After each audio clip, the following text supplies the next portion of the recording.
बालिन शाह र कुलमान घिसिङले सामाजिक सञ्जालमा भूकम्प ल्याएका छन्।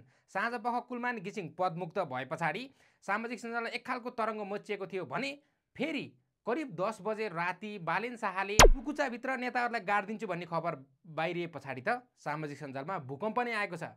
लाग्छ नेपाली जनता नसुतिकन बालिन शाह र कुलमान घिसिङको विषयमा कमेन्ट गरिरहेका छन्। धेरै जनताले बालिन शाहलाई सपोर्ट गरिरहेका थिए, तर यो टुकुचामा गाडिदिन्छु भन्ने शब्द लेखिसके पछाडि बालिन शाह मध्यरातमा स्ट्याटस लेख्छन्, कतै मद्यपान अथवा मादक पदार्थ सेवन गरेर लेखेकी भन्ने खालको कमेन्ट पनि आइरहेको छ भने वरिष्ठ पत्रकार अथवा वरिष्ठ नेताहरू समाजसेवी व्यक्तिहरूले पनि त्यहाँ गएर बालिन शाहको कमेन्टमा यति बेला उहाँलाई शब्द चयन भएन, राम्रो लेख्नु भएन, राम्रो लेखेको भए हामीलाई पनि सहज रूपमा तपाईँलाई समर्थन गर्न चाहिँ सजिलो हुन्थ्यो भन्ने खालको प्रतिक्रिया जनाइरहेका छन्। यतापट्टि राजतन्त्र ल्याउने अथवा राजा फर्काउने भन्दै आन्दोलनकारीहरू चैत 15 गते पछाडि राजा आउँछन् भनिरहेका छन् भने कुलमान घिसिङलाई सरकारले हटाइसके पछाडि अब सरकारको आयु पनि धेरै नरहेको, अब यो सरकार पनि ढल्ने जस्ता कुराहरू सामाजिक सञ्जालमा आइरहेका छन्।